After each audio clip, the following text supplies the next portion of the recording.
Hi hello ನಮಸ್ತೆ welcome back ಅಂತ ಹೇಳ್ತಾ ಈ ವಿಡಿಯೋ ನೋಡ್ತೇನೆ ನಿಮಗೆ ಗೊತ್ತಾಗ್ತಿರ್ಬೋದು ಇದು ಯಾವ ವಿಡಿಯೋ ಅಂತ. ಒಡಿಶಾ ಟು ಹೊಳೆನರಸೀಪುರ ಲವ್ ಸ್ಟೋರಿನ ಹಾಕಿದ್ನಲ್ಲ ಅದರದ್ದು ಕಂಟಿನ್ಯೂ ವಿಡಿಯೋ ಇದು ಪಾರ್ಟ್ 2 ಆಗಿ ಬರುತ್ತೆ. ಕೊನೆಗೂ ಲೇಟೆಸ್ಟಾಗಿ ನಮ್ಮ ಹುಡುಗನ ಮದುವೆನ ಬೆಟ್ಟದಲ್ಲಿ ಮಾಡಿ ಮುಗಿಸ್ಕೊಂಡು ಬಂದಿದ್ದಾಯಿತು.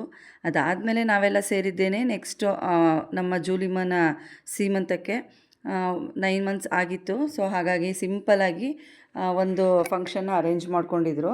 ಅವ್ರ ಮನೆ ಕಡೆಯಿಂದ ಯಾರೂ ಬರೋದಕ್ಕೆ ಆಗಲಿಲ್ಲ, ಯಾಕಂದರೆ ತುಂಬ ದೂರ ಬೇರೆ ಇದೆ. ಮತ್ತು ಅವರೇನೆ ಎಲ್ಲ ಹೇಳಿದರು, ಮಾಡಿ ಮುಗಿಸ್ಕೊಳ್ಳಿ, ನಾವು ನೆಕ್ಸ್ಟು ಡೆಲಿವರಿ ಆದಮೇಲೆ ಬರ್ತೀವಿ, ಯಾಕಂದರೆ ಸ್ವಲ್ಪ ಬ್ಯುಸಿ ಇದ್ದೀವಿ ಇವಾಗ ಅಂತ ಅಂದ್ಬಿಟ್ಟು. ಸೊ ಹಾಗಾಗಿ ನಾವೇನೇ ಮನೆಯಲ್ಲಿ ಮೇಯ್ನ್ ಗೆಸ್ಟ್ ಯಾರಿದ್ದಾರೆ ಫ್ಯಾಮಿಲಿಲಿ ಅವ್ರನ್ನೆಲ್ಲರೂ ಇನ್ವೈಟ್ ಮಾಡಿದರು. ಎಲ್ಲರೂ ಬಂದು ಸೇರಿದ್ರು. ಲೇಟ್ ಆಯಿತು ಸ್ವಲ್ಪ, ಎಲ್ಲ ಆಲ್ಮೋಸ್ಟು ಒಂದು 12 ಗಂಟೆ ಅಷ್ಟರೊಳಗೆ ಸ್ಟಾರ್ಟ್ ಆಯಿತು ಅಂತಲೇ ಹೇಳ್ಬೋದು. ಎಲ್ಲ ಅವಾಗ ಬರ್ತಾಯಿದ್ರು. ಸುಮಾರು ಕ್ಲಿಪ್ಪಿಂಗ್ಸು ಮಿಸ್ ಆಗಿದೆ ಇದರಲ್ಲಿ, ಯಾಕಂದರೆ ನನ್ನ ಮೊಬೈಲು ಹ್ಯಾಂಗ್ ಆಗ್ತಾಯಿತ್ತು. ಮತ್ತು ಏನೋ ಸೆಟ್ಟಿಂಗ್ಸ್ನ ಚೇಂಜ್ ಮಾಡೋಕ್ಕೆ ಹೋದೆ ಫ್ರೆಂಡ್ಸ್. ಸೊ ಹಾಗಾಗಿ ಮೊಬೈಲಲ್ಲಿರೋ ಕ್ಲಿಪ್ಪಿಂಗ್ಸು ಸ್ವಲ್ಪ ವೀಡಿಯೋಸ್ಗಳೆಲ್ಲ ಡಿಲೀಟ್ ಆಗಿದೆ.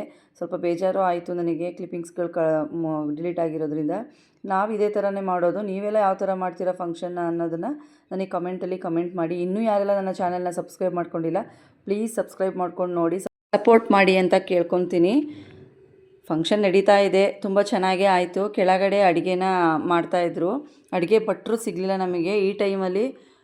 ಎಲ್ಲರೂ ಬ್ಯುಸಿ ಇದ್ದರು. ಆಲ್ಮೋಸ್ಟ್ ನಾವು ಎಲ್ಲಿ ಹುಡುಕಿದ್ರೂ ಎಲ್ಲರೂ ಬೇರೆ ಕಡೆ ಅವ್ರು ಎಂಗೇಜ್ ಆಗಿಬಿಟ್ಟಿದ್ರು ಭಟ್ರುಗಳು. ಲಾಸ್ಟ್ ಮೂಮೆಂಟಲ್ಲಿ ಒಬ್ಬರು ಸಿಕ್ಕಿದ್ದು, ಅವ್ರನ್ನ ಕರ್ಕೊಂಡು ಬಂದು ನಾವೆಲ್ಲ ರೆಡಿ ಮಾಡ್ಕೊಂಡು ಮಾಡೋ ಅಷ್ಟರೊಳಗೆ ಸ್ವಲ್ಪ ಟೈಮ್ ಲೇಟಾಗೇ ಆಯಿತು ಅಂತ ಹೇಳ್ಬೋದು. ಅಡುಗೆ ಎಲ್ಲ ಕೆಳಗಡೆ ನಡೀತಾ ಇತ್ತು. ಅದರ ಕ್ಲಿಪ್ಪಿಂಗ್ಸು ತೊಗೊಂಡಿದ್ದೆ ಫ್ರೆಂಡ್ಸ್, ಅದೂ ಡಿಲೀಟ್ ಆಗೋಗಿದೆ, ಏನು ಮಾಡೋದಕ್ಕಾಗಲ್ಲ. ನೆಕ್ಸ್ಟ್ ಇಲ್ಲಿ ಹುಡುಗಿನ ಕರ್ಕೊಂಡು ಬಂದು ಪೂಜೆನೆಲ್ಲ ಮಾಡಿಸ್ತಾಯಿದ್ರು. ಯಾವ ಥರ ಅಂತಂದರೆ, ನಾವೆಲ್ಲ ಏನು ಗೆಸ್ಟ್ ಬಂದಿರ್ತೀವಿ ನಾವುಗಳು ಸ್ವಲ್ಪ ಇದನ್ನು ತಟ್ಟೆಗಳನ್ನ ತುಂಬಿಸೋದಕ್ಕೆ ಅಂತ ಅಂದ್ಬಿಟ್ಟು ನಮಗೇನು ತಿಳಿಯುತ್ತೋ ಫ್ರೂಟ್ಸು ಮತ್ತು ಸೀರೆ ಆಗಲಿ ಬಟ್ಟೆ ಏನಾದರೂ ಒಂದು ತಂದಿರ್ತೀವಿ. ಕೆಲವ್ರ ಕಡೆ ಕೆಲವು ಥರ ಮಾಡ್ತಾರೆ, ನಮ್ಮ ಕಡೆ ಇದೇ ಥರ ಮಾಡೋದು. ನಾವು ಅದನ್ನೆಲ್ಲದನ್ನು ಫಸ್ಟ್ ಹುಡುಗಿ ಬಂದುಬಿಟ್ಟು ಪೂಜೆ ಎಲ್ಲ ಮುಗಿಸ್ಕೊಂಡು ಅವರು ಅದನ್ನು ನಮಸ್ಕಾರ ಮಾಡಿಕೊಂಡು ಸೀಟಲ್ಲಿ ಕೂತ್ಕೊತಾರೆ. ನೆಕ್ಸ್ಟು ಅವರಿಗೆ ಹುಡುಗನ ಕಡೆಯಿಂದ ಮತ್ತು ಅರಿಶಿನ ಕುಂಕುಮ ಹೂವು ಈ ಥರ ಎಲ್ಲ ಮೂಡಿಸ್ಬಿಟ್ಟು ಶಾಸ್ತ್ರನ ಮಾಡ್ತಾರೆ ಫ್ರೆಂಡ್ಸ್. ನಿಮ್ಮ ಕಡೆ ಎಲ್ಲ ಯಾವ್ಯಾವ ರೀತಿ ಮಾಡ್ತೀರಾ ಅನ್ನೋದನ್ನು ನನಗೆ ಕಮೆಂಟಲ್ಲಿ ತಿಳಿಸೋದನ್ನ ಮರಿಬೇಡಿ. ಎಲ್ಲ ಸಾಮಾನ್ಯ ಹೀಗೆ ಮಾಡ್ತಾರೆ ಅಂದ್ಕೊತೀನಿ. ಕೆಲವೊಂದು ಕಡೆ ಕೆಲವೊಂದು ಥರ ಇರುತ್ತೆ, ಸ್ವಲ್ಪ ಡಿಫ್ರೆಂಟಾಗೂ ಇರುತ್ತೆ. ನಾನು ನೆಕ್ಸ್ಟ್ ಇದರಲ್ಲಿ ತಾಂಬೂಲ ತಟ್ಟೆಗಳೆಲ್ಲ ಏನೇನು ತಂದಿದ್ರು ಅನ್ನೋದನ್ನೆಲ್ಲನೂ ಹಾಗೆ ಕ್ಯಾಪ್ಚರ್ ಮಾಡ್ಕೊಳ್ತಾ ಇದೆ. ಮತ್ತು ನೆಕ್ಸ್ಟ್ ಒಬ್ಬರಾದ್ಮೇಲೆ ಒಬ್ಬರು ಹೋಗಿ ಹುಡುಗಿಗೆ ಮಡ್ಲು ತುಂಬಿಸೋದನ್ನ ಮುಗಿಸ್ಕೊಂಡ್ರು. ಇದಾದಮೇಲೆ ಎಲ್ಲರೂ ಊಟಕ್ಕೆ ಹೋದ್ವಿ. ಆಲ್ಮೋಸ್ಟ್ 2 ಗಂಟೆ ಆಗಿತ್ತು ಫಂಕ್ಷನ್ ಮುಗಿಯೋಷ್ಟರೊಳಗೆ. ಸೊ ಊಟ ಮುಗಿಸ್ಕೊಂಬಿಡೋಣ ಅಂತ ಅಂದ್ಬಿಟ್ಟು ಎಲ್ಲರೂ ಊಟಕ್ಕೆ ಹೋದ್ವಿ ಫ್ರೆಂಡ್ಸ್. ಊಟ ಅಂತೂ ಸಖತ್ತಾಗಿತ್ತು, ಚೆನ್ನಾಗಿ ಮಾಡಿದರು ಭಟ್ರು. ಫಂಕ್ಷನ್ ಎಲ್ಲ ಮುಗಿಸ್ಕೊಂಡು ನೈಟೇನೆ ಇದು ಫಂಕ್ಷನ್ ಮುಗಿದು ನೈಟ್ ಹುಡುಗಿಗೆ ಪಾಪ ಪೇಯ್ನ್ ಸ್ಟಾರ್ಟ್ ಆಗಿದೆ. ಬಟ್ ಅವರಿಗೆ ಗೊತ್ತಾಗಿಲ್ಲ ಏನು ಇದು ಅಂತ ಅಂದ್ಬಿಟ್ಟು, ಅವಳಿಗೆ ಅಷ್ಟಾಗಿ ಅರ್ಥ ಆಗಿಲ್ಲ. ಸೊ ಒಂದು ಸಲ ಹೋಗಿ ಡಾಕ್ಟ್ರನ್ನ ಕನ್ಸಲ್ಟ್ ಮಾಡಿಕೊಂಡು ಬಂದಿದ್ರಂತೆ. ನನಗೆ ಅದ್ರ ಬಗ್ಗೆ ಏನೂ ಹೇಳಿರಲಿಲ್ಲ. ನಾನು ಮಾಮೂಲಿ ನೆಕ್ಸ್ಟ್ ಡೇ ಡ್ಯೂಟಿಗೆ ಹೋಗಿದ್ದೆ. ನಾನು ಡ್ಯೂಟಿಲಿದ್ದಾಗ ಕಾಲ್ ಮಾಡಿದರು, ಈ ಥರ ಹಾಸ್ಪಿಟಲಿಗೆ ಕರ್ಕೊಂಡು ಬಂದಿದ್ದೀವಿ ಅಂತ.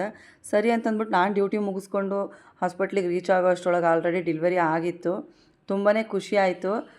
ನಾನು ಇನ್ನೂ ಡೆಲಿವರಿ ಆಗಿಲ್ಲ ಅಂತ ಅಂದ್ಕೊಂಡಿದ್ದೆ. ಮಾರ್ನಿಂಗ್ 12 ಅಷ್ಟರೊಳಗೇ ಡೆಲಿವರಿ ಆಗಿತ್ತಂತೆ. ಎಲ್ಲರೂ ತುಂಬ ಖುಷಿಪಟ್ವಿ, ಯಾಕಂದರೆ ಅವರಿಬ್ಬರು ಮನೆಗೆ ಗಂಡು ಮಕ್ಕಳೇ ಇದ್ದಿದ್ದು ನಮ್ಮಣ್ಣನಿಗೆ.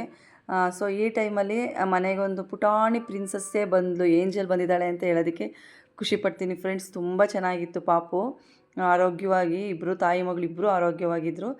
ಪುಟಾಣಿ ಕೈ ಪುಟಾಣಿ ಕಾಲು ಪಿಣ ಅಂತ ಕಣ್ಣು ಬಿಟ್ಕೊಂಡು ಸೂಪರಾಗಿದ್ಲು ಮಗಳು. ಮಹಾಲಕ್ಷ್ಮಿ ಥರನೇ ಬಂದಿದ್ದಾಳೆ ಅಂತ ಹೇಳೋದಕ್ಕೆ ಇಷ್ಟಪಡ್ತೀನಿ. ಸೊ ಕೊನೆವರೆಗೂ ಇದ್ದು ಜೂಲಿಮನ ವಾರ್ಡಿಗೆ ಶಿಫ್ಟ್ ಮಾಡೋ ತನಕನೂ ಇದ್ದು ಅವ್ಳನ್ನ ಮಾತಾಡಿಸ್ಕೊಂಡು ನಾನು ಮನೆ ಕಡೆ ಹೊರಟಿದ್ದಾಯಿತು. ಇದಾಗಿತ್ತು ಇವತ್ತಿನ ನನ್ನ ಪುಟ್ಟ ವಿಡಿಯೋ. ಸಿಗ್ತೀನಿ ಇನ್ನೊಂದು ಹೊಸ ವಿಡಿಯೋದೊಂದಿಗೆ. ಅಲ್ಲಿವರೆಗೂ ಟೇಕ್ ಕೇರ್, ಬಾಯ್.